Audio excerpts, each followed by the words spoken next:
बिस्मिल्लाहिर्रहमानिर्रहीम। अस्सलामुअलैकुम वरहमतुल्लाहि वबरकातुह। आप देख रहे हैं हमारा चैनल उर्दू हकायात। आज की इस वीडियो में हम एक चिड़िया और समुंदर की हकायत बयान करने जा रहे हैं। आप सबसे दरख्वास्त है कि इस वीडियो को देखने से पहले हमारे इस चैनल को लाइक और सब्सक्राइब कर दें ताकि हमारे नोटिफिकेशन बर वक्त आप तक पहुंच सके। कहते हैं कि समुंदर के किनारे एक दरख्त था जिस पे चिड़िया का घोंसला था। एक दिन तेज़ हवा चली तो चिड़िया का बच्चा समुंदर में गिर गया। चिड़िया बच्चे को निकालने लगती तो उसके पर गीले हो जाते और वो लड़खड़ा जाती। उसने समुंदर से कहा, अपनी लहर से मेरा बच्चा बाहर फेंक दे, मगर समुंदर ना माना। चिड़िया बोली, देख मैं तेरा सारा पानी पी जाऊंगी, तुझे रेगिस्तान बना दूंगी।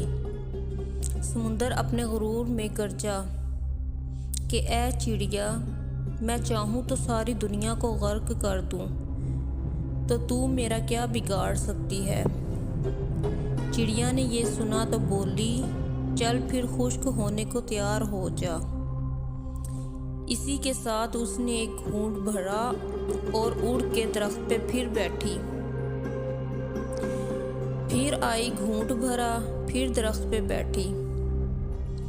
यही अमल उसने 7-8 बार दोहराया तो समुंदर घबरा के बोला, पागल हो गई है क्या, क्यों मुझे ख़त्म करने लगी है।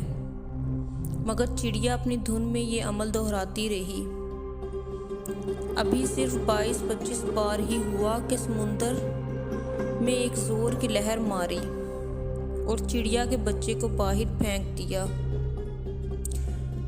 दरख्त जो काफ़ी देर से ये सब देख रहा था समुंदर से बोला, ऐ ताकत के बादशाह, तू जो सारी दुनिया को पल भर में गर्क कर सकता है, इस कमज़ोर सी चिड़िया से डर गया। ये बात समझ नहीं आई। समुंदर बोला, तू क्या समझा, मैं जो तुझे एक पल में उखाड़ सकता हूँ, एक पल में दुनिया तबाह कर सकता हूँ, इस चिड़िया से डरूंगा? नहीं, मैं तो इस एक माँ से डरा हूँ, माँ के जज्बे से डरा हूँ। एक माँ के सामने तो अर्श हिल जाता है, तो मेरी क्या मजाल। जिस तरह वो मुझे पी रही थी, मुझे लगा कि वो मुझे रेगिस्तान बना